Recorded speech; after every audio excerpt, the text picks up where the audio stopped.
química general que hace a la especialidad de ustedes, aunque se la considera como una materia dentro de lo que son las ciencias básicas, ¿sí?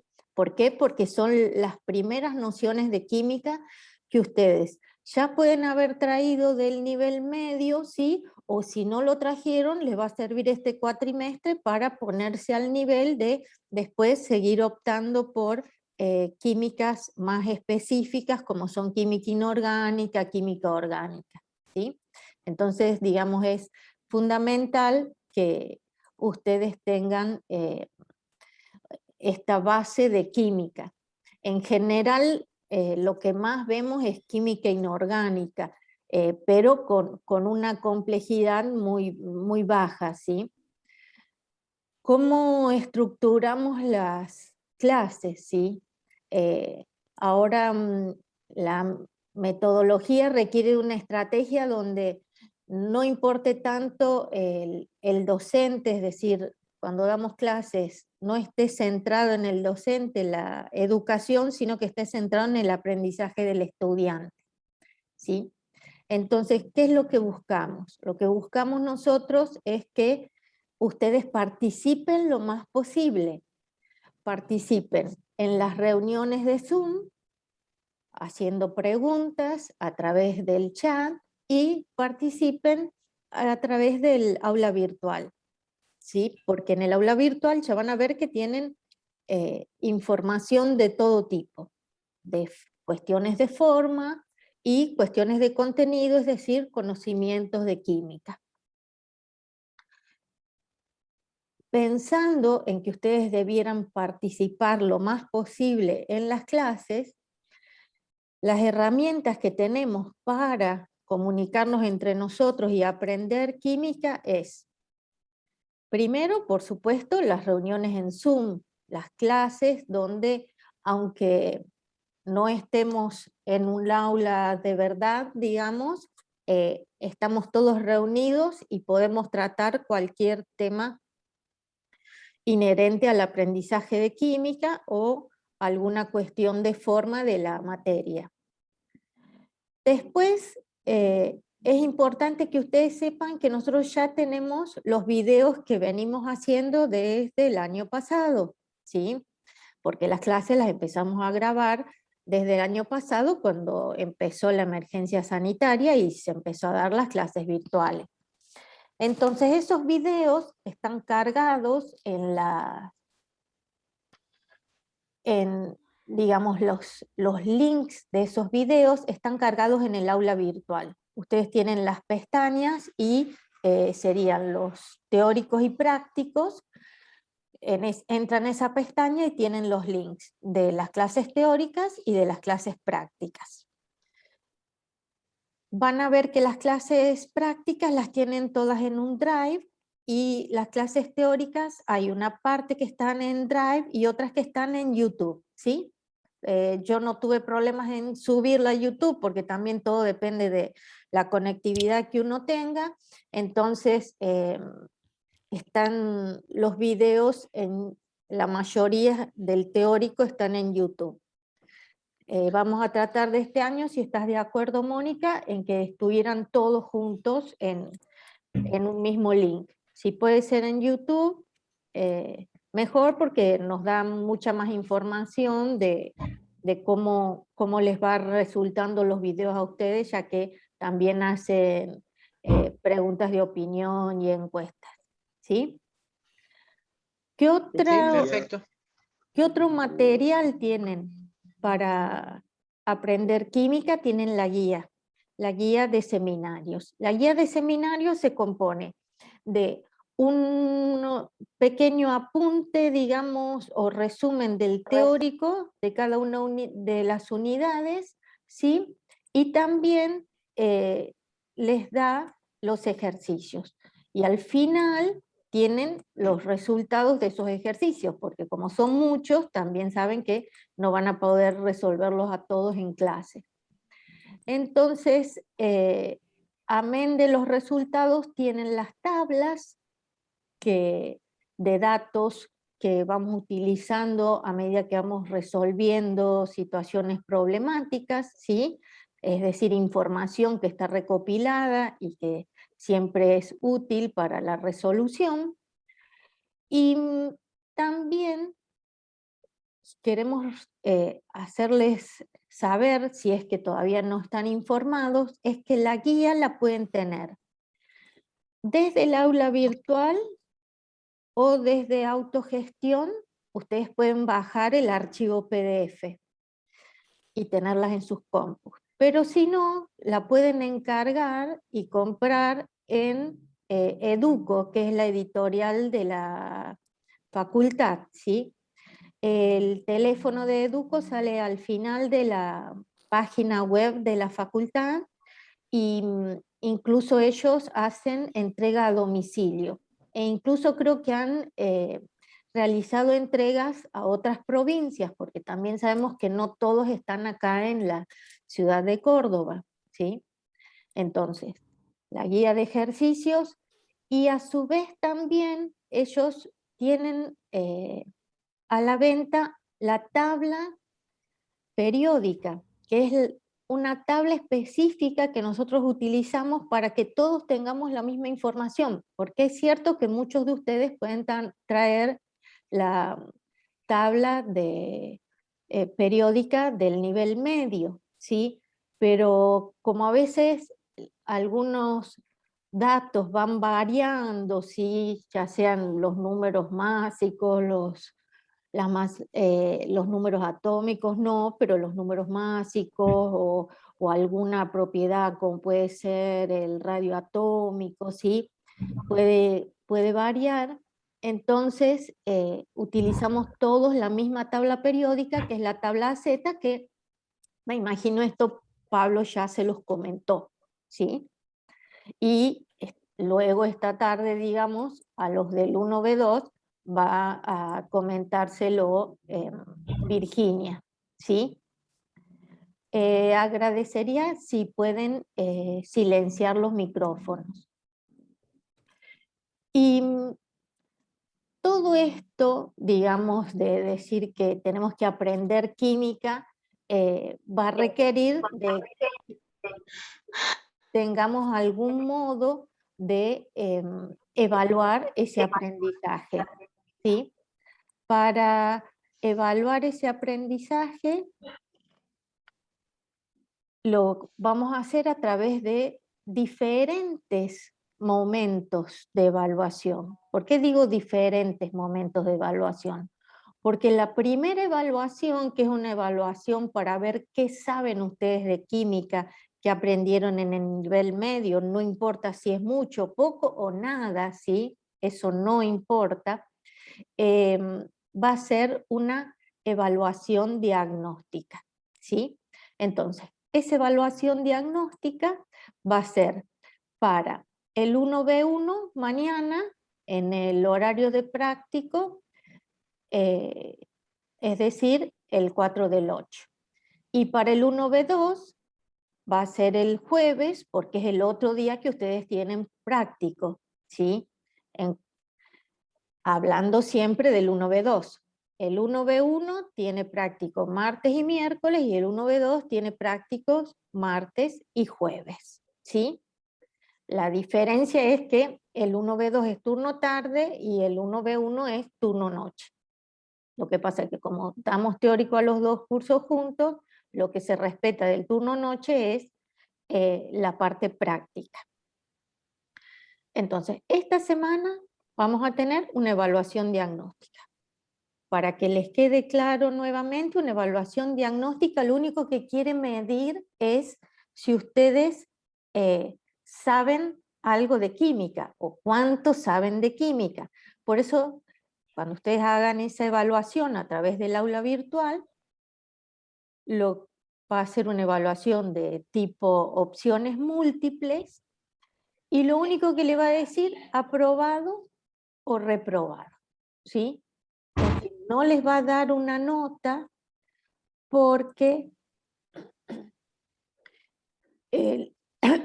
perdón, porque esa nota no es relevante, porque es decir, nos va a indicar el estado en que ustedes están ingresando a la materia química, cuál es el conocimiento que tienen de la materia química. Después sí, tenemos las evaluaciones formativas. Las evaluaciones formativas es lo que se llama cuando uno quiere hacer una evaluación de proceso, es decir, uno quiere saber si el alumno va aprendiendo a medida que pasa el tiempo. Entonces se hace al final de cada unidad. Las evaluaciones formativas también van a ser a través del aula virtual,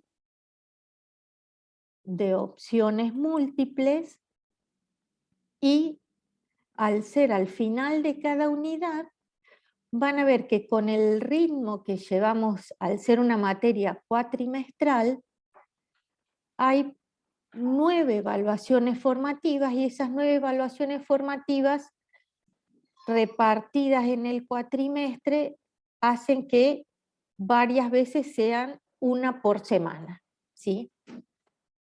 Ya les vamos a mostrar en la planificación cómo va a ser la organización de las evaluaciones formativas.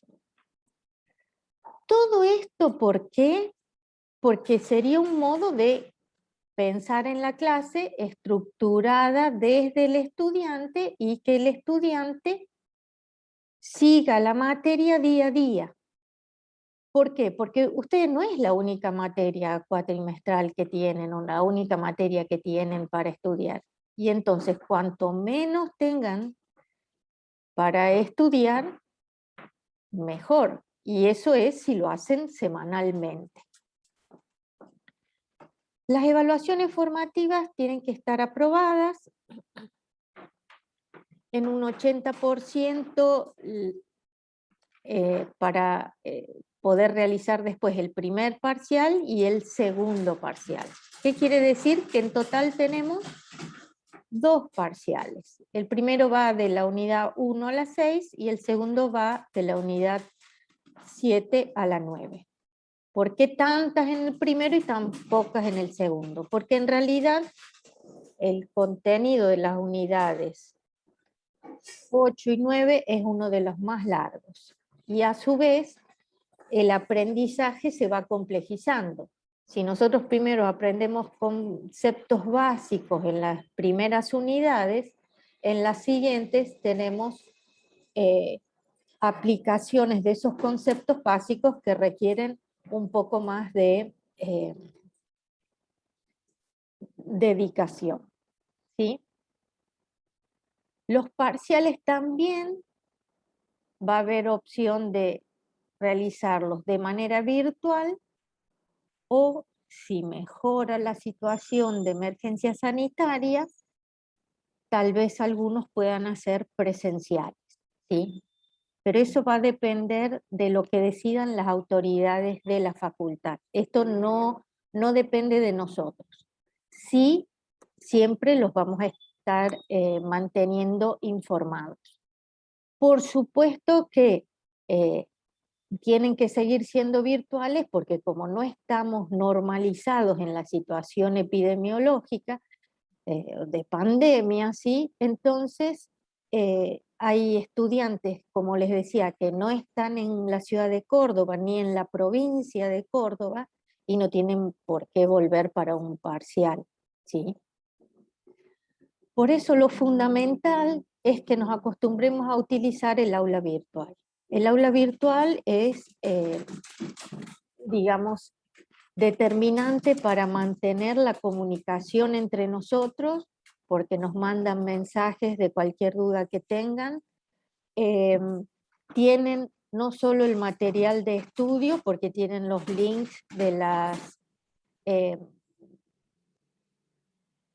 videos de las clases teóricas y prácticas, sino que tienen los archivos de la guía de seminarios, tienen lo que denominamos autoevaluación, que son evaluaciones que ustedes van resolviendo y automáticamente les da, si se los va corrigiendo, les va dando cuál es el resultado o la performance que ustedes han logrado en esa evaluación, y esas autoevaluaciones las activamos antes de cada parcial, así ustedes testean cómo están de conocimientos para esos parciales, ¿sí?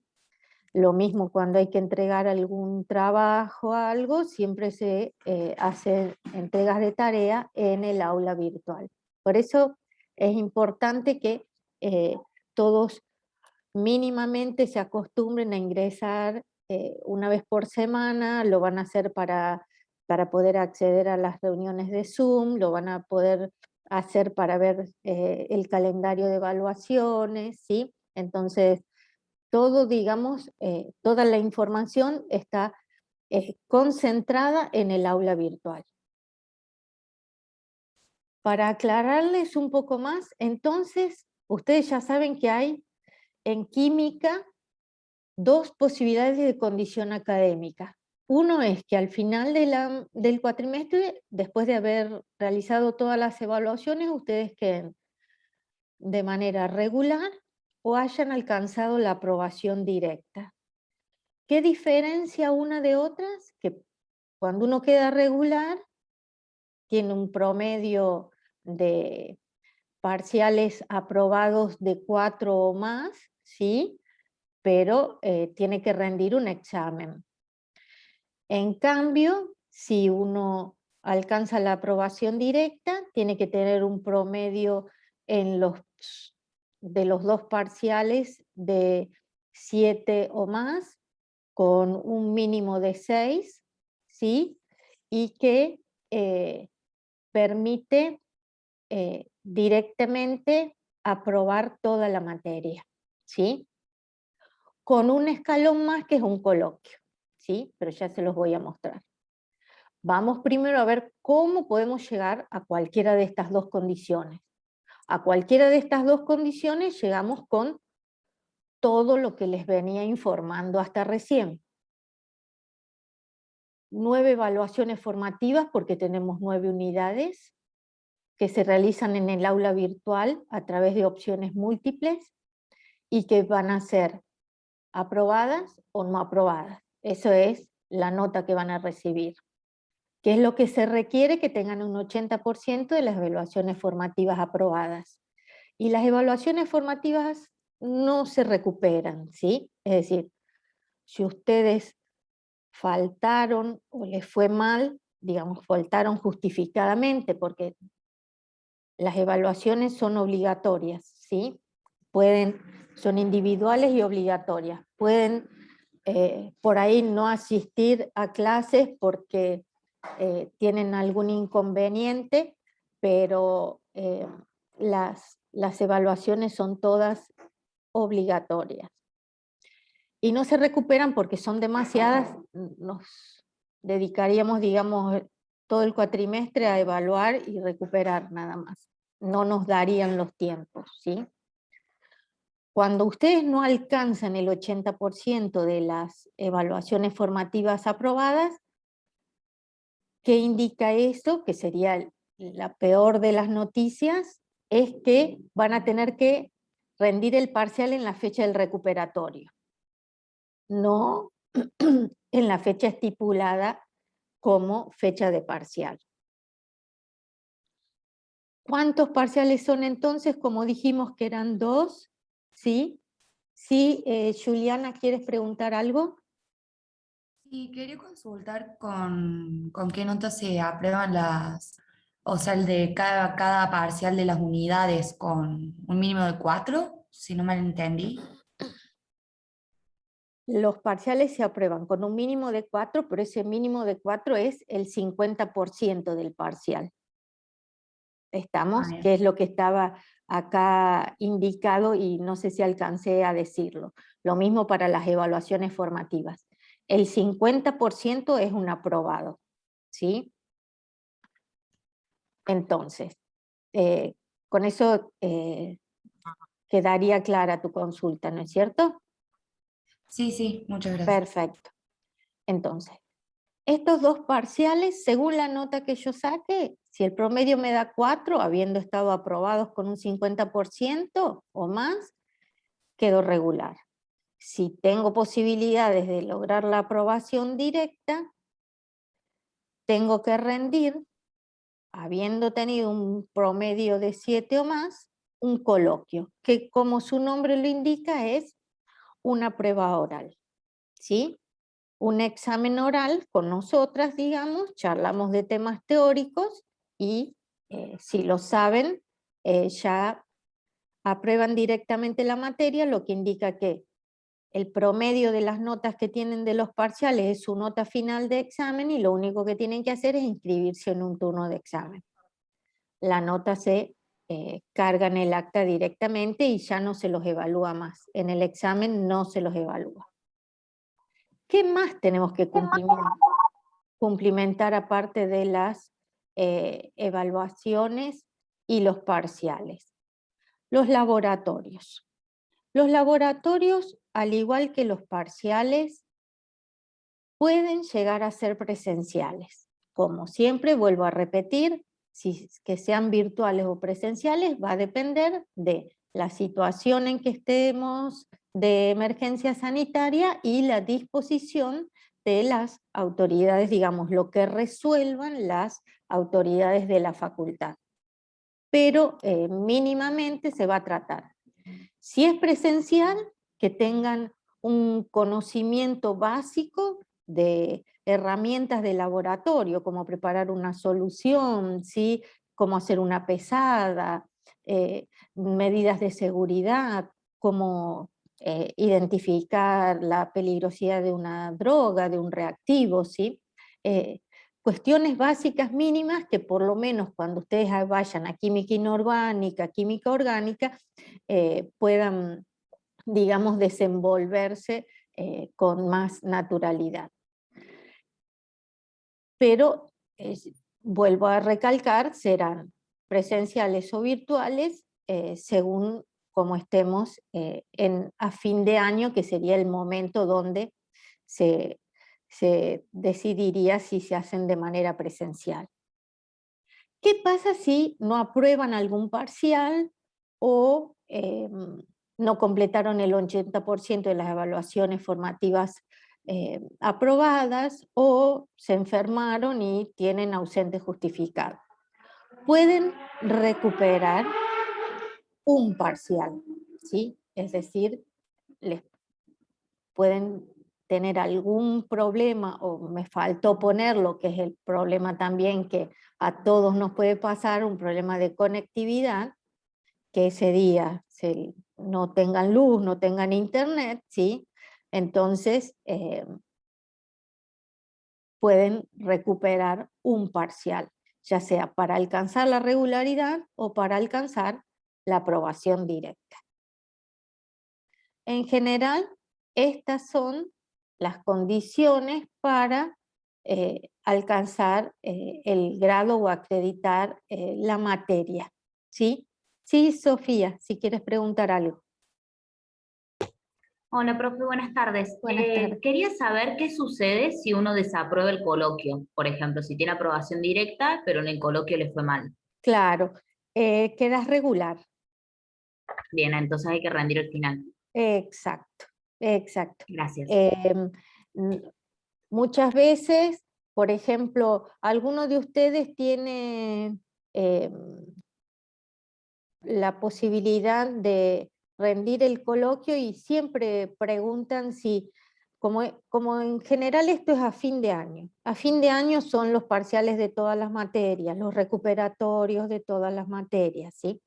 Entonces, la duda de ustedes es, ¿qué pasa si cuando rinden el coloquio les va mal? Si directamente pierden la materia. No, porque se supone que al haber llegado al coloquio, ustedes llegaron a la regularidad con una nota que les permitiría la aprobación directa, ¿sí? Entonces, esa es digamos, la cuestión. Nadie pierde la regularidad, porque la aprobación directa está, digamos, dentro de lo que es que el estudiante ya alcanzó la regularidad, ¿sí? Que es muy importante alcanzar la regularidad, aunque les parezca, digamos, lo más lindo, por supuesto que es la aprobación directa, pero es muy importante alcanzar la regularidad, porque la figura de alumno libre no creo que continúe cuando volvamos a la presencialidad 100%, porque en la tecnológica no existe la figura de alumno libre, es simplemente la que se les permite rendir ahora, porque en realidad hay mucha gente que no tiene las posibilidades de conectividad como para poder cumplir con los requerimientos de cada asignatura, ¿sí?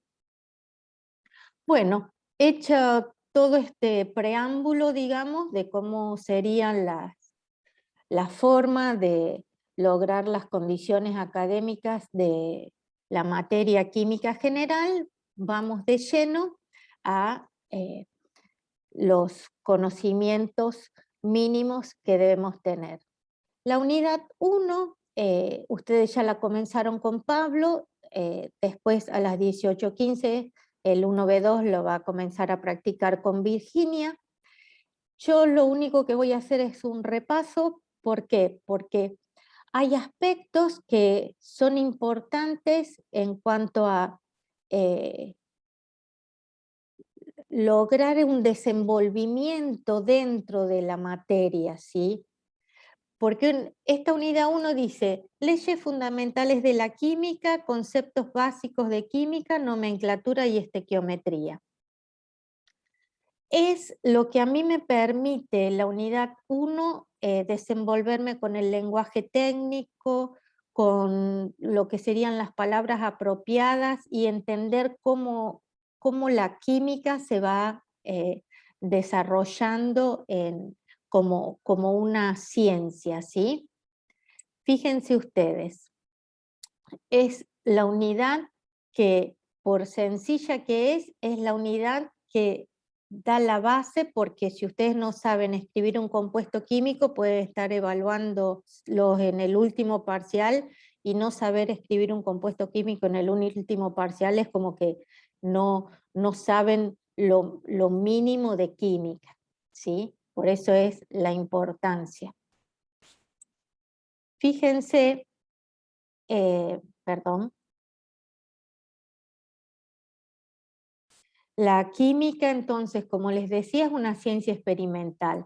La importancia de que podamos hacer algún trabajo de laboratorio, pero también tenemos que tener a mano herramientas como la tabla periódica, ¿sí? Como el lenguaje simbólico de las fórmulas químicas para nosotros poder tener una comprensión de lo que es esta ciencia y podernos comunicar entre nosotros, ¿sí? ¿Qué es la química? Ya todos saben que la química es una forma de estudiar la materia. La materia como todo lo que somos y nos rodea, ¿sí? Es una ciencia que está relacionada con las sustancias que componen cualquier objeto que nos rodee o a nosotros mismos. Tenemos que saber cuáles son sus propiedades y cómo se puede transformar a través de las reacciones químicas y a través de reacciones químicas poder generar nuevas sustancias, ¿sí? ¿Y qué es lo fundamental entonces en la química? El estudio de la materia, pero la materia desde un concepto macroscópico, como puedo ver acá, 3 estados de agregación de una sola sustancia que es un compuesto químico, que es el agua, ¿sí? Supongamos que acá tenemos solo agua, ¿sí? Y tenemos el agua en estado líquido, en estado sólido y en estado gaseoso o vapor. Yo puedo ver los objetos, los puedo definir a través de una fórmula y también puedo definir cuál es el estado de agregación de esa sustancia, en este caso una sustancia como puede ser el agua. Las moléculas de agua que se disponen de manera diferente según el estado de agregación es lo que nosotros conocemos como el mundo microscópico o el mundo a nivel atómico y molecular, que no lo ven con cualquier microscopio, ¿sí? Y a su vez tenemos los símbolos, el agua, la fórmula, donde la relación entre 2 átomos de hidrógeno y 1 de oxígeno, siempre me va a dar la misma sustancia química que es el agua. Y todo esto aunado con lo que yo les vengo repitiendo, que es el lenguaje técnico. Es importante que sepamos utilizar un vocabulario propio de la asignatura, como ustedes lo hacen en cualquier otra asignatura, como puede ser análisis matemático, física, ¿sí? Y yendo a lo que son las fórmulas, vamos a ver un diagrama, digamos, o un mapa conceptual de lo que son compuestos químicos inorgánicos, para que ustedes sigan reconociendo, como ya lo estuvieron viendo el 1B1 con Pablo, y recordando que no solo existen distintos tipos de materia, que pueden estar constituidas por diferentes compuestos o elementos químicos, sino que también el nombre de esas familias de compuestos químicos me da algo que es fundamental, que es la función química, el comportamiento que va a tener esa sustancia a partir de su función química. ¿Cuáles serían las funciones químicas o cuáles serían las funciones químicas de sustancias inorgánicas? Los óxidos, por ejemplo, que son combinaciones del oxígeno, como su nombre lo indica, con un metal o con un no metal. Con un metal genera lo que se conoce como óxido básico y esa sería la función química, y en este caso puse como ejemplo el óxido de calcio. El calcio es un metal que si buscan en la tabla periódica lo van a encontrar en el grupo 2 o columna 2, y el oxígeno es una sustancia gaseosa que se encuentra en el aire, que permite la vida sobre la Tierra, ¿sí? Y que combinada con este metal me va a dar un óxido básico. En cambio, cuando se combina con un no metal, que serían otro tipo de elementos de la tabla periódica, como puede ser el azufre, me da un óxido ácido, como puede ser el óxido sulfuroso, ¿sí? O anhídrido sulfuroso. Yo no suelo usar mucho la palabra anhídrido, prefiero usar óxido, pero sé que muchos pueden traer de los conocimientos del nivel medio y no está mal, ¿sí? ¿Qué pasa con estos compuestos que son óxidos y que su función química me lo está indicando, pero son muy diferentes? ¿Por qué? Porque unos tienen propiedades de óxido ácido, y ya vamos a ver por qué, y otros de óxido básico. Quiere decir que el oxígeno no va a generar el mismo tipo de compuesto si se está combinando con un no metal a que si se está combinando con un metal. Y a su vez, esos óxidos generados, cuando se combinen con agua, no van a dar el mismo tipo de compuesto, sino que el óxido ácido, cuando se combine con agua, me va a dar un ácido que se denomina oxoácido, porque justamente tiene la propiedad ácida, que ya vamos a ver que es la de desprender protones, ¿sí? ¿Y qué va a pasar con el óxido básico cuando se combine con agua? Me va a dar otro tipo de compuesto químico que va a tener otra función química, que es un hidróxido o base. En este caso, el óxido de calcio con agua me va a dar el hidróxido de calcio. Y el óxido sulfuroso con agua me da el ácido sulfuroso, ¿sí? Estoy utilizando nomenclaturas clásicas, es indistinto también el tipo de nomenclatura que ustedes ya han aprendido en el nivel medio, por supuesto deben reconocerlas a todas, pero pueden manejarse con cualquiera de ellas. Si combino estos dos tipos de compuestos que tienen propiedades diferentes, por eso tienen funciones químicas diferentes de oxoácido o de hidróxido o base, el ácido sulfuroso más el hidróxido de calcio me va a dar una sal, que es una oxosal, y que sería el sulfito de calcio. Por supuesto, si quisiera escribir toda la ecuación química que, de la reacción entre un ácido y una base, me va a dar la sal más agua, ¿sí? Ahora solamente estamos focalizando en el tipo de compuesto químico según su función química. ¿Qué pasa si tenemos una gran familia de compuestos que ahora se generan a través de la combinación del hidrógeno con un metal o con un no metal? Lo mismo que habíamos analizado con el oxígeno y obteníamos los óxidos, ahora con el hidrógeno obtenemos lo que se llaman hidruros. Pero nuevamente, al combinarse o con un metal o con un no metal, esos hidruros van a tener diferentes propiedades. Y por eso vamos a decir que tenemos hidruros metálicos, aquellos que combinan el hidrógeno con un metal, como el hidruro de sodio, e hidruros no metálicos, como el cloro y el hidrógeno, que me darían el cloruro de hidrógeno. Particularmente los hidruros no metálicos, algunos de ellos, ¿sí? No todos, algunos de ellos, ¿sí? Combinados con agua me pueden dar lo que se conoce como un hidrácido. Significa que es una sustancia ácida, nada más que solo posee el protón en su estructura. En cambio, un oxoácido también es una sustancia ácida, pero aparte del protón y el no metal, posee oxígenos en su estructura. Si ustedes ven, acá tengo 3 tipos de elementos químicos, entonces sería un compuesto ternario, y acá tengo 2 tipos de elementos químicos, sería un compuesto binario, ¿sí? Ese hidrácido, entonces, como puede ser el ácido clorhídrico.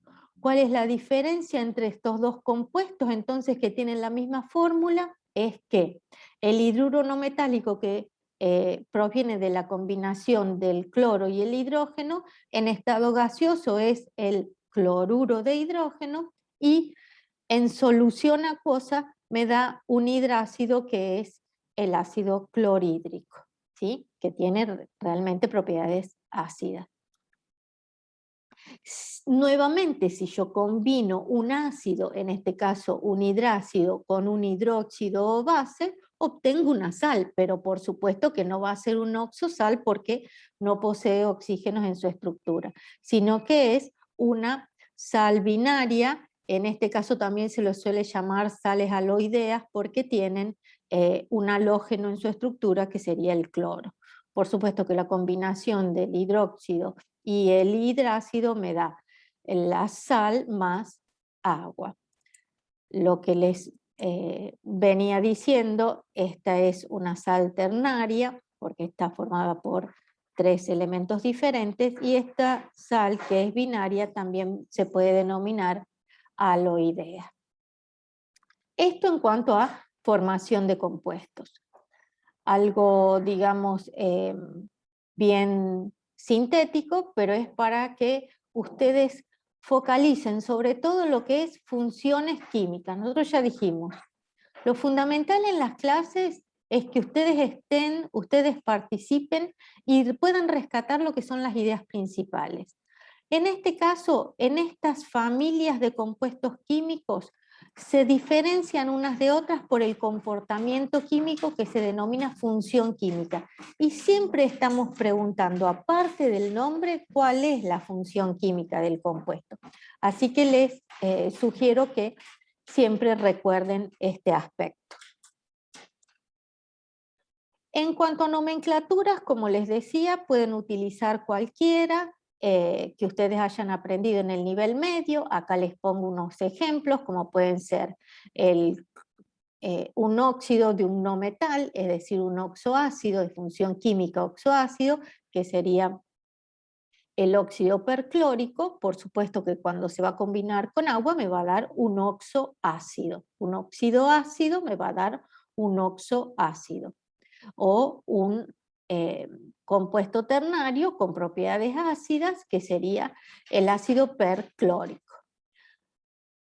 Las nomenclaturas pueden ser la de Stokes, la sistemática o de atomicidades, que prioriza la cantidad que hay de cada uno de los elementos en la fórmula del compuesto, o sino la tradicional, que es la que usa las terminaciones oso, ico, hipo, oso, ¿sí? Para los distintos estados de oxidación del elemento no metálico, que sería el cloro. En este caso, el cloro tiene el mayor estado de oxidación, que es el +7, que ya se observa en el óxido, porque justamente el óxido, las atomicidades que presentan en forma de subíndices no pueden ser simplificados, y me dice que el mayor estado de oxidación del cloro es +7. Puede perder 7 electrones de valencia, y el estado de oxidación del oxígeno es -2 en los óxidos. La nomenclatura de Stokes usa siempre la misma terminación ato, ¿sí? Y es la terminación que la nomenclatura tradicional utiliza para las sales, ¿sí? Y sería el clorato 7, número romano entre paréntesis, que me indica la valencia es la cantidad de electrones que intervienen en el enlace en este caso, y que son los electrones que tienen la periferia el átomo de cloro. El clorato 7 de hidrógeno, ¿sí? Que sería con quien se combine el anión perclorato.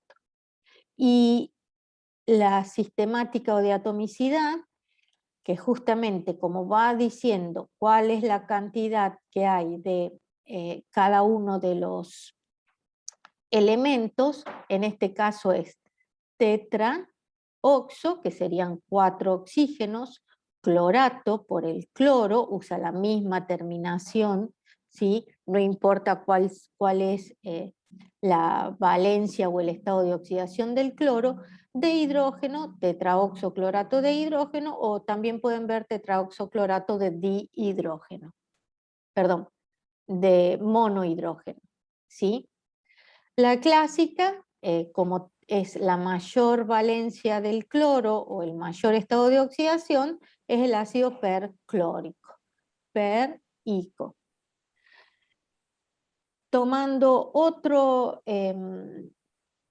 óxido, en este caso un óxido ácido también, que sería un óxido formado por oxígeno y un no metal, el azufre, la menor valencia o estado de oxidación del azufre, por lo que tenemos el óxido hiposulfuroso. Cuando se combina con agua me da el ácido hiposulfuroso. Las nomenclaturas pueden ser sulfato, como les decía, siempre la terminación ato, la van a ver en los numerales de Stokes o atomicidad o sistemática. Entonces sulfato, pero entre paréntesis en la de Stokes tiene que estar la valencia del no metal. En este caso la valencia del azufre, que es 2. Sulfato 2 de hidrógeno, la de atomicidades dioxo, porque son 2 oxígenos, sulfato de hidrógeno o dioxosulfato de dihidrógeno. Y en cuanto a la nomenclatura tradicional, tenemos el ácido hiposulfuroso, ¿sí? Lo único que lo diferencia la tradicional en este caso es la función química respecto del óxido. Es decir, el óxido hiposulfuroso, el ácido hiposulfuroso, ¿sí? Muy bien. Esto es a modo de ejemplo, nada más. Ustedes cualquier duda que tengan nos preguntan. Sí, quería aclarar, ¿sí? ¿Alguna pregunta? Sofía, o me parece que alguien más había levantado Sí, la mano. profe. Sí. Quería consultarle si vamos a ver exactamente el tipo, o sea, la nomenclatura, si vamos a repasarla de nuevo. para hacer ejercicios y todo eso, si vamos a volver a Sí, reemplazar sí. todo y cómo hacerlo, qué usar en cada caso. En el teórico no, en el práctico. Nosotros ahora lo único que estamos dando son ejemplos, ¿sí? En el práctico, Bien, no sé si con gracias. Pablo ya hicieron algo o vos sos del 1B2. Yo soy del 1B2. Claro, el 1B2 lo ve ahora después de la clase de teórico, en la clase Perfecto, de gracias, profe. práctico a las 18:15. Sí, sí, por eso yo Sí, estoy... con Pablo me dijo que ya habían empezado a ver toda nomenclatura, creo que me dijo que llegaron hasta hidróxidos, y bueno, mañana continuaban después de que hicieran la encuesta, digamos, el diagnóstico, no me salía el nombre, la prueba diagnóstica, pero sí en el práctico lo van a terminar de ver. Lo que sí les pedimos es de que nosotros a esto es un repaso, se supone que ustedes lo han visto en el secundario, o sea, o en el nivel medio, o sea que van a tener que ponerse a repasar todo lo que es nomenclatura. Pero por supuesto, no están solos, ¿no? Que eso es lo que uno quiere. Cuesta mucho a veces la participación en lo que es la clase virtual. Por eso les decimos que no importa si no alcanzaron a preguntar durante estas 2 horas, tienen el aula virtual para mandarnos mensajes de consulta, ¿sí? Y a lo sumo uno puede demorarse o directamente salvar esa duda en clase, ¿sí? Pero todo lo que ustedes puedan aportar siempre es bienvenido. Muy bien. Lo que quería aclarar eran ciertas excepciones, porque en realidad uno piensa que puede formar todos los compuestos químicos que se le ocurran a partir de los más de 100 elementos químicos que existen en la tabla periódica. En cierta medida es cierto, porque hay ciertos compuestos químicos que se han sintetizado en laboratorio, entonces aunque no existen en la naturaleza, sí los podemos generar a nivel laboratorio, pero hay excepciones mínimas que es bueno tener en cuenta, más de todo porque si uno empieza a dudar si puede llegar a formar cierto tipo de compuestos, ¿sí? Entonces, hablemos por ejemplo del nitrógeno. Si ustedes se fijan en su tabla periódica, el nitrógeno tiene un montón de estados de oxidación, ¿sí? 2, 4, 3, 5, ¿sí? Pero puede formar óxidos con todos esos estados de oxidación positivos, ¿sí? Pero no va a poder formar oxoácidos con todos ellos, a pesar de que uno interpretara que esos son óxidos ácidos que combinados con agua me den el oxoácido, no va a ser así. Y solamente pueden formarse con los óxidos con estados de oxidación más 3 y más 5 o valencias 3 y 5, siendo el óxido nitroso y el óxido nítrico que van a dar lugar, combinados con agua, al ácido nitroso y al ácido nítrico. Con los otros estados de oxidación más 2 más 4 no va a formar oxoácidos. Otro ejemplo es que hay elementos del grupo 5, como pueden ser el fósforo, el arsénico, ¿sí? Que forman ácidos especiales. ¿Por qué se dice ácidos especiales? Porque depende de la cantidad de moléculas de agua con las que se combinen, va a ser el tipo de oxoácido que va a formar. Fíjense, vamos al ejemplo en este caso del fósforo, y específicamente el fósforo con estado de oxidación más 5. Acá tengo el óxido fosfórico, ¿sí? O pentóxido de difósforo. Cuando se combina con una molécula de agua me da el ácido metafosfórico, ¿sí? ¿Cómo llego a la fórmula del ácido metafosfórico? Por ejemplo, yo sé que este oxoácido va a estar formado por estos 3 elementos químicos que estoy viendo, fósforo, oxígeno e hidrógeno. Entonces pongo hidrógeno, primero porque justamente es el que le da la propiedad al ácido, ¿sí?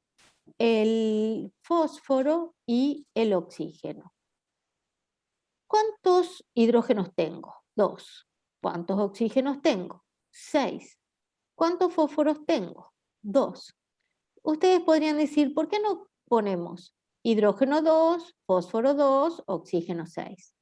Porque en realidad, al ser un compuesto inorgánico, en la mayoría de los compuestos inorgánicos, se puede hacer una simplificación de los subíndices, ¿sí? Y llegar a la mínima expresión del compuesto. Entonces, haciendo una simplificación del subíndice, me queda el coeficiente estequiométrico 2. Y esta es la fórmula del compuesto, no con hidrógeno 2, fósforo 2, oxígeno 6, ¿sí? Sino hidrógeno 1, fósforo 1, oxígeno 3. Y así formamos el ácido metafosfórico. ¿Qué pasa cuando el óxido fosfórico se combina con 2 moléculas de agua? Hago esto que les venía diciendo recién. Voy a ordenar hidrógeno primero, fósforo, oxígeno, ya que cuando se disocia en solución acuosa voy a tener un anión y un catión. El catión va a ser el hidrógeno y el anión va a ser el grupo entre fósforo y oxígeno. Y en este caso voy a contar cuántos tengo. Tengo 2 fósforos, 5 y 2 oxígenos, que son 7, y 2 por 2, 4 hidrógenos. Las atomicidades en este caso no son simplificables, entonces debe quedar la fórmula, esta es la mínima expresión del ácido pirofosfórico, y que se genera cuando el óxido se combina con 2 moléculas de agua. Cuando el óxido se combina con 3 moléculas de agua, en este caso el óxido fosfórico, ocurre lo mismo que habíamos realizado con una molécula de agua. Cuando pongo la cantidad de cada uno, tengo 2 fósforos, 6 hidrógenos y 8 oxígenos. Puedo suprimir, digamos, a su mínima expresión y me quedan 2 moles de hidrógeno 3, fósforo, oxígeno 4. Y este sería el ácido fosfórico u ortofosfórico. Por lo general, en las traducciones ya se ve que en castellano no usamos ortofosfórico, sino que directamente cuando hablamos de ácido fosfórico se refiere a el ortofosfórico. Sí, estaban haciendo una consulta. Me parece que había una mano levantada. Sí, hay 2 manos, ¿Sí? hay 2, Santiago, Zenori, no sé, Sofía. Sí, no sé, quería consultar, por ejemplo, en los otros 2 elementos, por el arsénico, Sí. ¿también llega hasta 3 moléculas de agua o varía?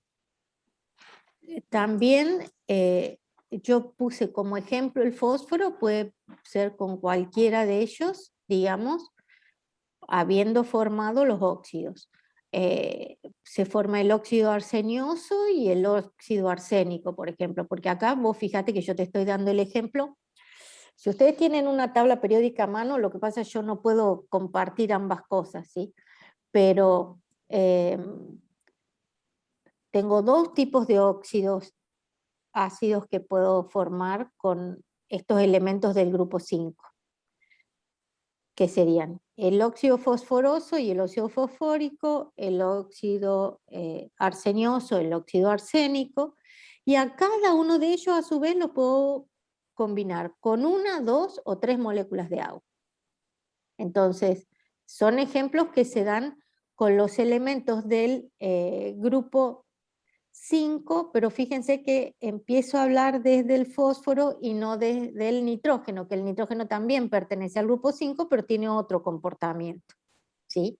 Con el nitrógeno esto no pasaría, sino que sería con las especies que están del fósforo para abajo en el grupo, ¿sí? Eso, no sé si contesta tu consulta. Sí, sí, muchas gracias. ¿Y alguien más quería preguntar algo? No, No hay profe, yo preguntas. había quedado la mano levantada. No hay Disculpe. problema, Sofía, no hay problema. Y también, si ustedes se fijan que vieron que hay como un escalón, un bache en la tabla periódica, ¿sí? De los que se denominan metales de transición, donde está el hierro, el cobalto, el zinc, el cobre, ¿sí? La plata, el oro, ¿sí? ¿Qué ocurre? Como tienen más de un estado de oxidación estos metales, pueden tener un comportamiento que, según el compuesto químico que están formando, a nosotros ya nos daría idea que es un comportamiento no metálico. ¿Por qué? Porque tanto el cromo como el manganeso, según el estado de oxidación que utilicen, por ejemplo, si utilizan los estados de oxidación más bajos, pueden formar hidróxidos, ¿sí? Forman los óxidos y los óxidos forman hidróxidos. Pero con los estados de oxidación más altos tienen un comportamiento no metálico y forman lo que se conoce como los oxoácidos. Entonces puedo llegar a ver el ácido crómico, el ácido manganoso, el ácido mangánico y el ácido permangánico, ¿sí? En este caso, con estados de oxidación, en el caso del manganeso, de 4, 6 y 7, ¿sí? Y el cromo, en este caso, con estado de oxidación 6. Entonces, estas son excepciones. Sobre todo uno se los da para que no les resulten una sorpresa cuando les aparezcan compuestos formados por metales, pero que en realidad están formando oxoácidos, y nosotros en el cuadro general les habíamos dicho que eran los no metales los que formaban oxoácidos, ¿sí? Entonces, esa sería la particularidad por la cual le damos las excepciones, o por ahí que no se pueden formar tantos oxoácidos con el nitrógeno como valencias tenga, o que según el número de moléculas con que se combinen los óxidos de fósforo para abajo, van a dar distintos oxoácidos, ¿sí? Nancy, Sí, perdón, sí.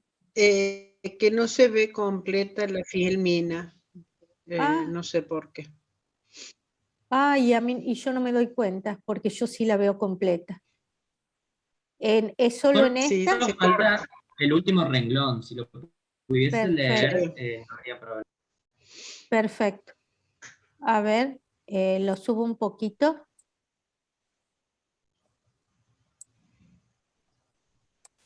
¿Y esta es la primera vez o ya otras veces no han visto? Para saber para las No, próximas. es a esta. No, es este porque como que está más abajo Perfecto. de lo que se comparte en la pantalla. Perfecto. Bueno, muy bien. Esto en cuanto a nomenclatura. Yo acá les dejo una lista grande de compuestos que cuando ahora les suba las diapositivas en archivo PDF al aula virtual, les voy a sacar todo lo que está en rojo para que ustedes practiquen, ¿sí? Nada más que quería nombrar este compuesto que es el peróxido de litio, que todos ya conocen el peróxido de hidrógeno, ¿sí? Que sería el agua oxigenada, ¿sí? Porque no hablé de esa función química, que no es un óxido, sino que el oxígeno cambia en su estado de oxidación y en lugar de tener un estado de oxidación de -2, tiene un estado de oxidación de -1. Por eso forma este compuesto que es el peróxido de litio y el que ustedes están acostumbrados, digamos, a utilizar por las heridas y esas cosas es el peróxido de hidrógeno, ¿sí? Que también se los pongo ahora para que tengan el que para ustedes es más común, ¿sí? El peróxido de hidrógeno. Saco.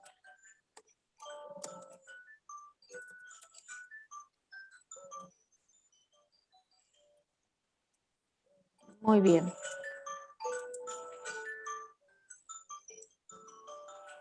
¿Sí? Y un peróxido entonces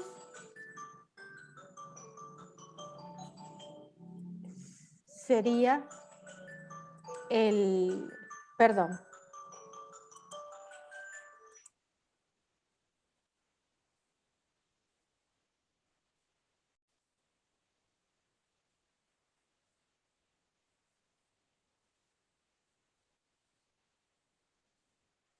Perdón, esto de estar tan conectados, otro celular en la habitación empezó a dar una alarma. Todos tenemos clases hoy.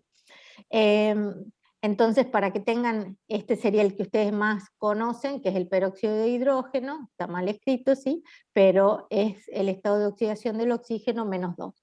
Entonces, todos estos ejemplos yo se los voy a dejar para que practiquen y nos pregunten alguna duda si tienen mañana, ¿sí? O a través del aula virtual, por supuesto. Y ahora quería hablar de la otra parte, digamos, de la unidad 1, que también es fundamental y que, como les decía, que es algo que lo van a seguir usando todo el tiempo. Entonces, son conocimientos que tienen que quedar muy bien entendidos, ¿sí? Porque los van a aplicar a lo largo de todo el cuatrimestre. A veces en las distintas unidades, una vez que vi estados de agregación de la materia, algunos conceptos los sigo usando, pero otros no. Entonces, algunas cosas se siguen utilizando, pero otras no. Entonces es importante algo que, así como es sencillo, es fundamental que no se olviden, digamos, o si no lo entendieron, sigan insistiendo hasta que no les quede ninguna duda. Y ahora sería la parte de, estuvimos viendo la parte de los símbolos, fórmulas que son fundamentales para que nos podamos comunicar.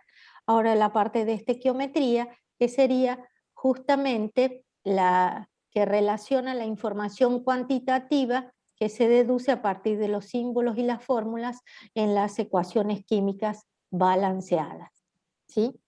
La estequiometría, entonces, refiere a las cantidades, ¿sí?, que tenemos en una reacción química y que se expresan a través de una ecuación química y que debe estar balanceada. Todo lo que aparece como reactivos debe aparecer reorganizado en productos. Nos permite entonces la estequiometría resolver problemas de tipo cuantitativo, refiere a cantidades de sustancia, y cuando hablamos de cantidades de sustancia hay un concepto que es fundamental en química, que es el concepto o la unidad química mol, ¿sí? Mol es una unidad que fue creada justamente dentro de lo que es esta asignatura.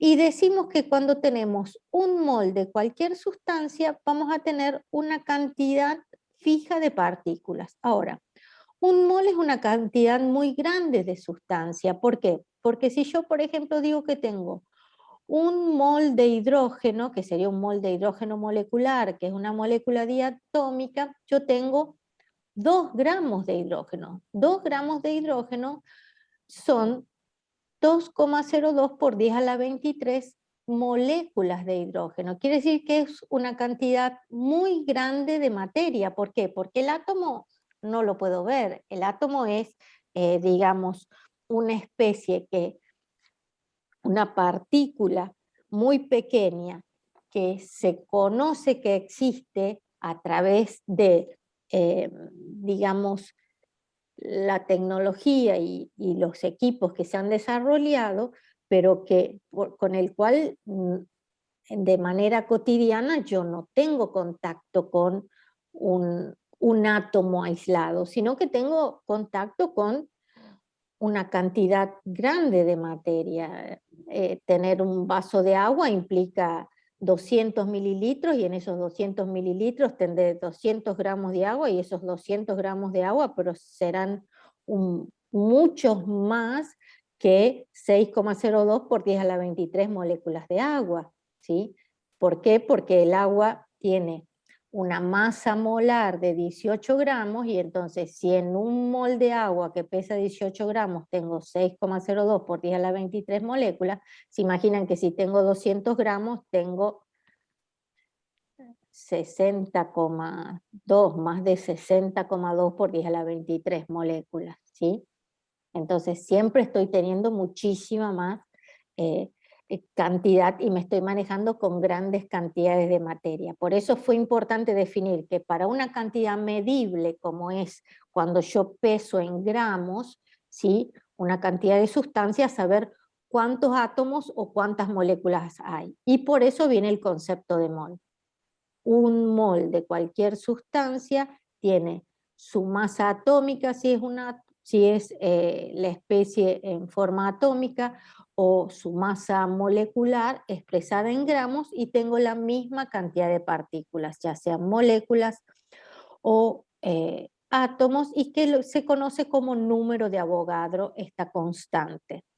Y el volumen molar, que también es una constante derivada de tener un mol de un gas, cualquier tipo de gas, que esté a una atmósfera y 273 Kelvin, va a tener siempre un volumen de 22,4 litros. Un mol de gas siempre va a tener un volumen de 22,4 litros. ¿Sí, Sofía? Quería avisarle, profe, pedirle si podía achicar un poquito la filmina porque tampoco se ve completa. Claro.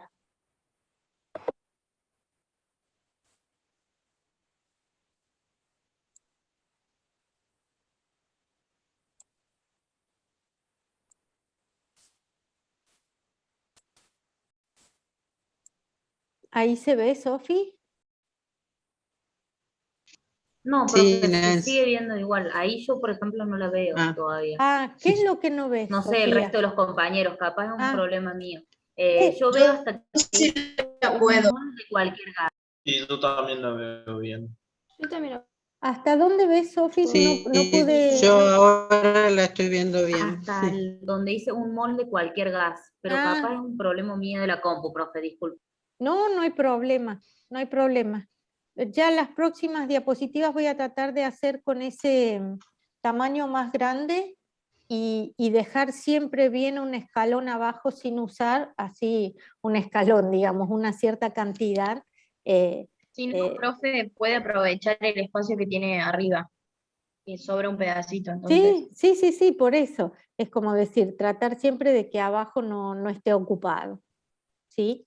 Bueno, lo que dice que también es una constante bajo ciertas condiciones, y es que si vos tenés un mol de cualquier gas, no importa si es hidrógeno, oxígeno, metano, ¿sí? Que es le llaman gas de los pantanos porque se produce por descomposición de la materia orgánica, amoníaco, ¿sí? Siempre que tengas un mol de cualquier gas y que esté a una atmósfera y 0 grados centígrados, que son los 273 Kelvin, vas a tener un volumen de 22,4 litros, ¿sí? Y esa es una constante que te sirve para hacer ciertos cálculos cuantitativos si en tu ecuación química aparecen gases, ¿sí? Lo único, ahora sí quiero aclarar, esto es solo para gases. Ustedes no pueden después interpretar que si tienen un mol de un líquido va a ocupar 22,4 litros, ¿sí? Aunque parece obvio hoy decirlo, a veces en la situación de evaluación uno puede llegar a confundirse, ¿sí? Por eso siempre lo estamos aclarando. Y en estequiometría, cuando hablamos de relaciones cuantitativas de materia, estamos hablando, como les decía, de ecuaciones químicas balanceadas y que respetan lo que se conoce como ley de conservación de las masas o ley de Lavoisier. ¿Qué quiere decir lo que yo les decía antes? Que una ecuación balanceada implica que todos los átomos que están en los reactivos formando un cierto tipo de compuestos o organizados de un cierto modo, aparecen en productos pero organizados de otro modo. Se forman nuevos enlaces y aparecen compuestos químicos nuevos. Por eso es fundamental que cuando nosotros resolvemos un problema de estequiometría, es decir, de cantidad de materia, tener la ecuación química balanceada. Pero cuando yo tengo esa ecuación química balanceada, se pueden generar situaciones diferentes. Es decir, que no se cumpla lo que se conoce como las relaciones estequiométricas de reactivos y productos, y aparezcan situaciones como reactivo limitante y reactivo en exceso, pureza y rendimiento. ¿A qué me estoy refiriendo?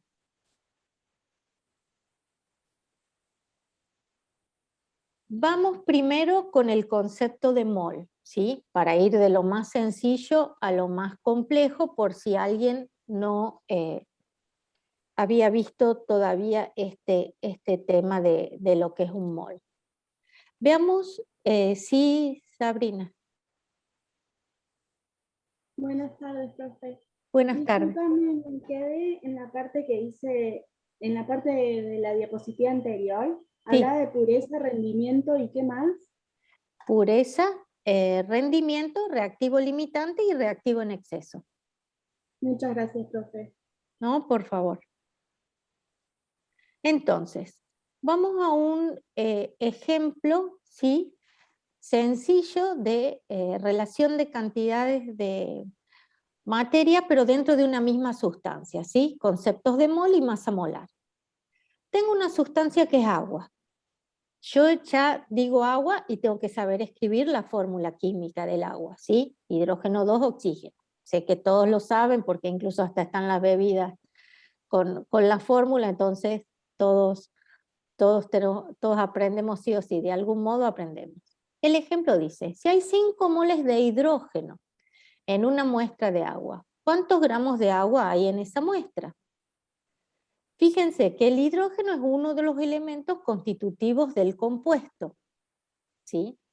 Porque 2 hidrógenos y 1 oxígeno me estarían formando una molécula de agua. Pero ahora estoy hablando de una cantidad de materia medible, pero no sé cuánta tengo. Por supuesto que es muy difícil que yo te diga, en lugar de darme un vaso de agua, que se supone que son unos 200 mililitros, te diga, dame un vaso con 5 moles de hidrógeno contenidos en el agua, porque tengo sed, ¿sí? Pero esto es nada más para darle un poco de vuelta al concepto y ver si se entiende. ¿Qué es lo que tenemos nosotros? Según la fórmula, yo sé que en el agua, si yo tengo 1 mol de la sustancia agua, tengo 2 moles de hidrógeno, ¿sí?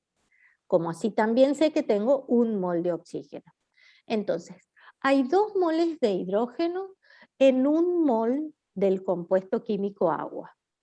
Ese compuesto químico agua, como digo que tengo 1 mol, pesa 18 gramos. ¿Por qué pesa 18 gramos? Porque tengo que hacer la suma de las masas atómicas de los elementos que forman el compuesto. Las masas atómicas son hidrógeno 1 por 2 más oxígeno 16 me da 18.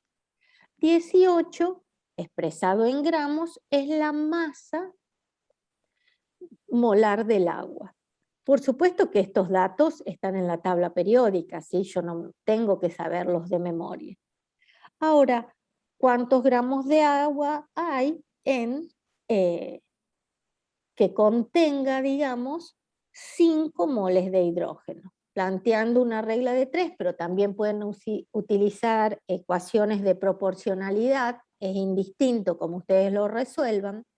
5 moles de agua contienen 45 gramos, 5 moles de hidrógeno contienen 45 gramos de agua. 45 gramos de agua, vieron que yo les digo, dame 200 mililitros que pesa 200 gramos, es porque la densidad del agua se considera 1, ¿sí? Entonces 1 gramo por mililitro.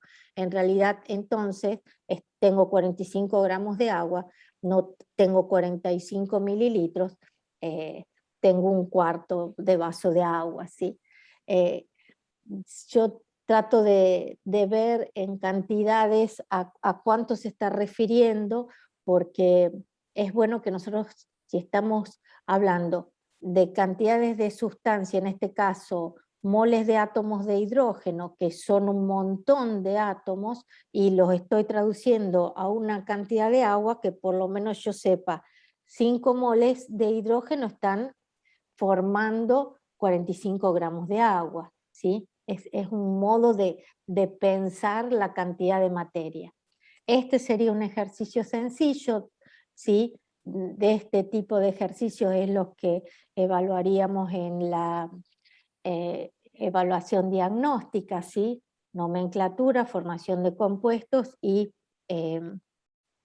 ejercicios sencillos de cantidad de materia, pero por supuesto que no importa el resultado de la evaluación diagnóstica, es para saber cuál es el conocimiento previo que traen ustedes de la materia o de la asignatura química, ¿sí? No decimos materia porque ya se nos empieza a confundir con lo que estudia la química. Muy bien. Y hablando de las ecuaciones químicas balanceadas, la ecuación química utiliza las fórmulas químicas, es decir, de los compuestos químicos, para describir los tipos y cantidades de reactivos y productos involucrados en una reacción química.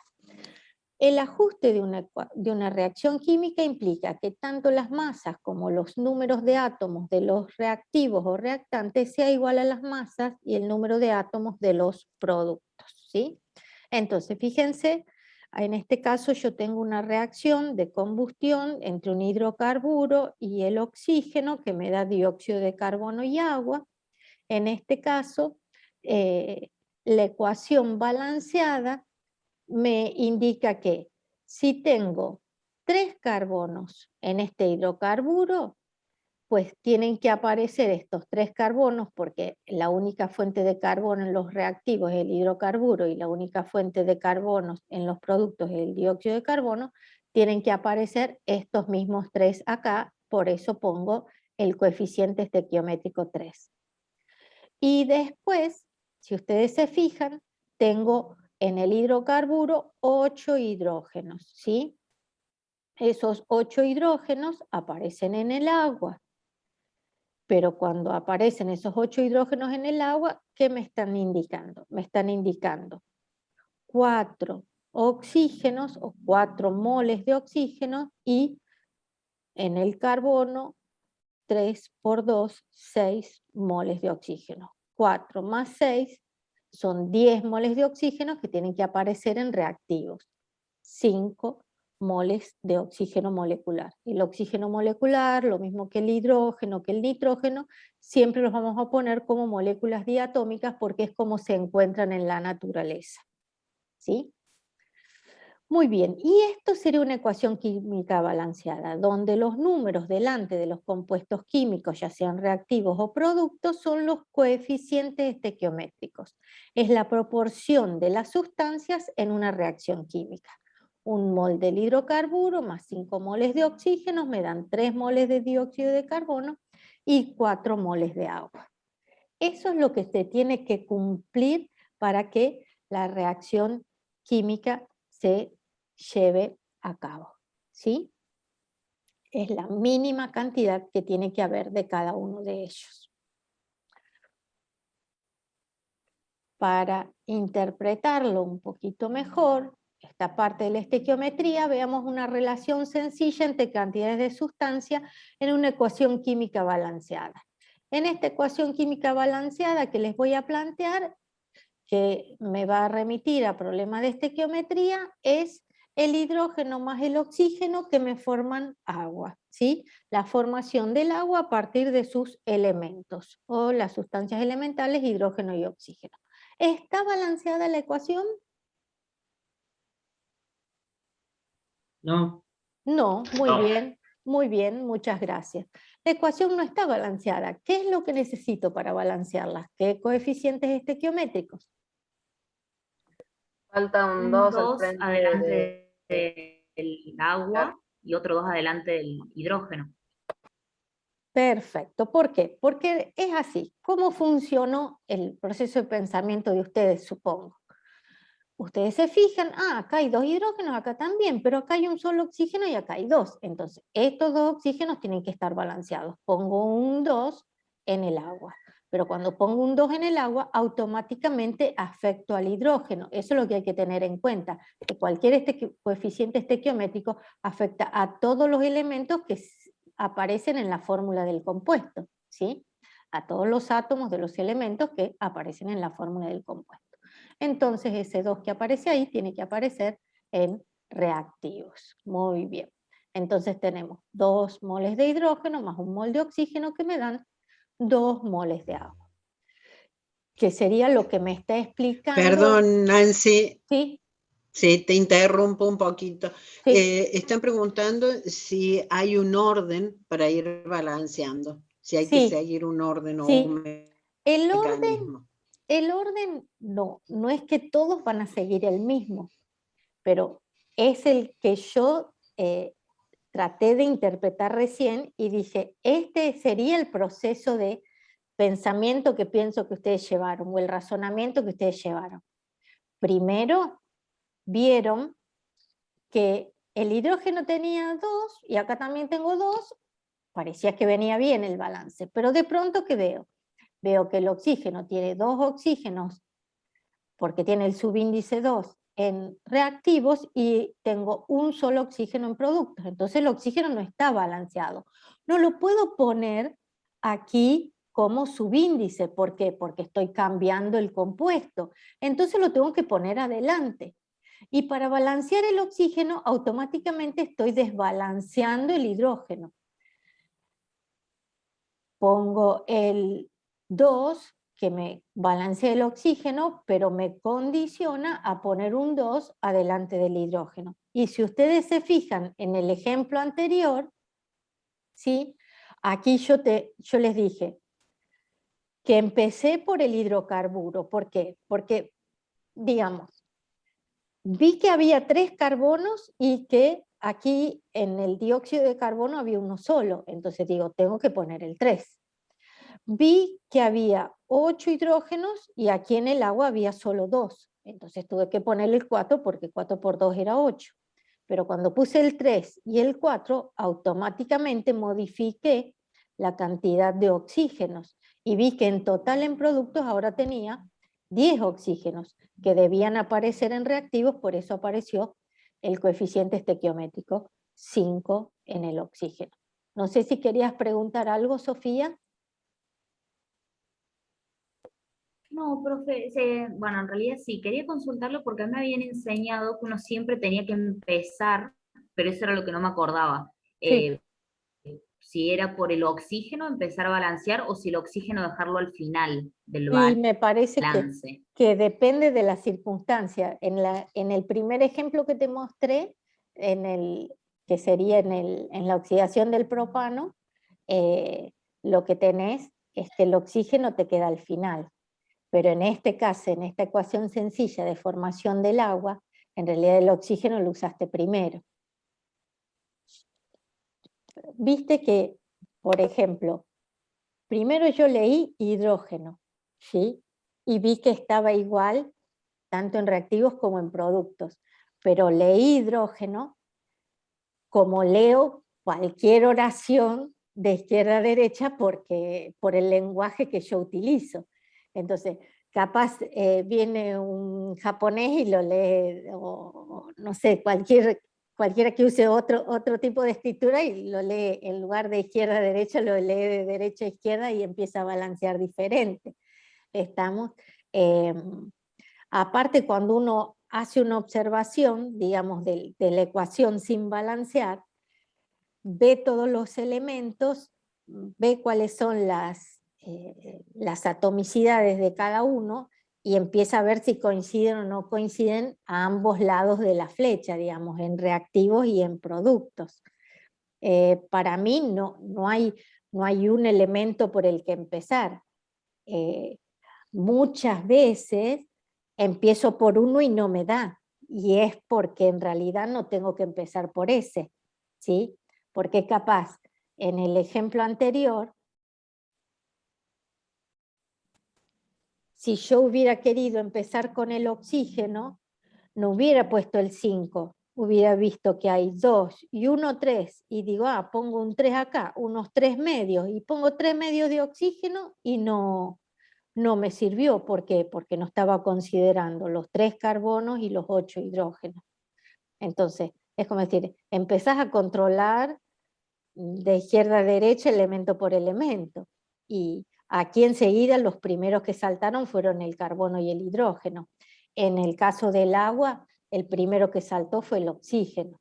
¿Se entiende? Sí, profe, Sí, gracias. una aclaración que también por ahí se suele comenzar por los elementos que estén en menor proporción. Por ejemplo, si el oxígeno lo tenés en demasiados compuestos, es recomendable no comenzar a balancear por el oxígeno, sino por Exacto. aquello, por ejemplo, recién el propano, el carbono. No sé si podés volver, Nancy, a la filmina anterior. Sí, sí. Fíjense que el carbono, que fue lo que Nancy dijo que empezaba a balancear, es como que era el más sencillo porque el que menos se repetía. Entonces, comenzar por ese es más sencillo para comenzar a balancear. Claro, No hay un orden, digamos, para poder balancear, pero como reglita, mnemotécnica o algo así, lo ideal es comenzar con aquel elemento que aparece menos, que se repite menos en cada uno de los compuestos que van a estar trabajando. Sí. En este caso, si ustedes se fijan, el oxígeno, hay 3 compuestos que tienen oxígeno, entonces comenzar a balancear desde el oxígeno es complicado. En cambio, comenzar a balancear desde el carbono, que solo lo tenemos en el propano o en el dióxido de carbono, es más sencillo. No sé si les queda claro lo que les estoy diciendo. Sí, profe, se entiende, gracias. Exacto. La clave sería empezar por el elemento que menos se repite. Entonces, en esta ecuación, el oxígeno no sería el indicado. ¿Sí? Muy bien.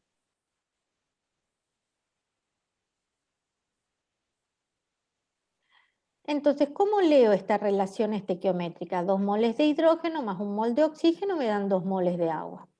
Hasta ahí la relación estequiométrica se cumple. En cuanto a masas, ¿qué significan cada mol de los que están indicados en la relación estequiométrica? Si los quiero pasar a masa, sé que hay una masa para cada uno de los elementos o compuestos, y en este caso el hidrógeno tiene una masa atómica de 1, la molécula pesa 2, entonces 2 moles de hidrógeno por 2 gramos por mol, que es lo que pesa un mol de moléculas de hidrógeno, me da una cierta masa. 1 mol de oxígeno, donde cada molécula de oxígeno pesa 16 gramos por mol por átomo por 2, porque cada átomo, cada molécula tiene 2 átomos, es la masa correspondiente al oxígeno. Y en cuanto al agua, lo mismo. Traducir los moles a masa son 2 moles de agua, donde cada mol de agua tiene una masa de 18 gramos, ¿sí? Me daría, en definitiva, 4 gramos de hidrógeno más 32 gramos de oxígeno, me dan 36 gramos de agua. Esta es la relación en masa según la estequiometría de la reacción. Y esto justamente me está diciendo que reordenados, los reactivos en total tienen una masa de 36 y los productos también tienen una masa de 36. Los mismos elementos químicos o átomos de los elementos químicos, pero reordenados en forma elemental y en forma de compuesto químico en el producto, me cumplen lo que sería la ley de conservación de las masas. ¿Sí? Es como corroboro que lo que hice esté bien. Porque supónganse que la ecuación es compleja, les llevó, digamos, su trabajo balancearla, ¿cómo se aseguran de que está bien? Suman todas las masas molares afectadas por los coeficientes estequiométricos le tiene que dar la misma masa en reactivos que la de productos, ¿sí? Si no, no se cumple con la ley de conservación de las masas o la ecuación no está balanceada. ¿Qué pasa con reactivo limitante y reactivo en exceso? Yo dije que si ponemos 4 gramos de hidrógeno y 32 gramos de oxígeno, obtenemos 36 de agua. ¿Qué pasa si en lugar de poner esas cantidades ponemos 2 gramos de hidrógeno, 40 gramos de oxígeno? ¿Y qué es lo que pasa? Esto puede ser tranquilamente a nivel industrial que ocurra. Hay una sustancia que es más costosa, quiero que se consuma completamente, que podría ser el hidrógeno, y hay otra sustancia que lo obtengo más fácilmente, como podría ser el oxígeno, porque está en el aire, ¿sí? Entonces, pongo exceso de oxígeno para que se me consuma completamente el hidrógeno. Se me consume completamente el hidrógeno, me sigue dando los 36 gramos de agua, pero no se consume completamente el oxígeno. ¿Por qué? Porque de oxígeno necesito 32. Quiere decir que me sobran 8 gramos de oxígeno. El hidrógeno es el reactivo limitante y el oxígeno es el reactivo en exceso. La suma de los reactivos son 44 gramos y la suma de los productos siguen siendo 44 gramos. Lo que pasa que 36 son de agua y 8 son de lo que no reaccionó de oxígeno. ¿Sí? Muy bien. Esto por un lado de cómo sería interpretar reactivo limitante y reactivo en exceso. Y es muy común que en la industria se pongan de más una materia prima económica para asegurarse que se consuma completamente, por ejemplo, la materia prima más costosa. O por las condiciones de reacción para asegurarse que siempre se estén generando productos, por ejemplo. Pureza. Pureza está puesta de la izquierda el cartel y no es aleatorio. Es porque la pureza siempre refiere a los reactivos, ¿sí? No a los productos. Y siguiendo con este mismo ejemplo del agua, supongamos que tengo 5 gramos de hidrógeno, 80% de pureza, más 32 gramos de oxígeno. Esos 5 gramos de hidrógeno, 80% de pureza, me quiere decir que esos 5 gramos de masa de reactivo, que yo supongo que es hidrógeno, resulta que tenerlo ultra puro, digamos, era costoso. Y entonces compré un hidrógeno de calidad técnica, que venía mezclado con otros gases en el tubo, ¿sí? Y entonces, o en ese, digamos, contenedor de oxígeno. Y entonces, perdón, de hidrógeno. Entonces, tiene cierta cantidad de impurezas. Quiere decir que por cada 5 gramos, solo el 80% es de hidrógeno.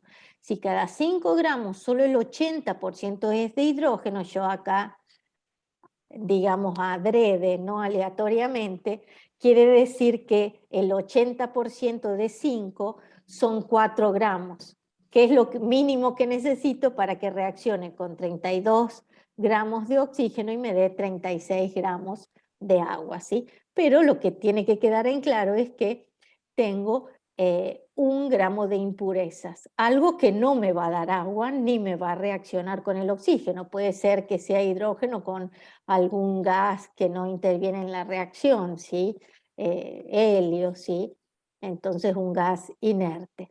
Pero lo que quiero recalcar, yo puse el ejemplo del hidrógeno, podría haber sido el ejemplo del oxígeno, la pureza siempre está referida a los reactivos, ¿sí? En este caso, como del oxígeno no aclara nada, es como que es todo puro. Los 32 gramos son de oxígeno.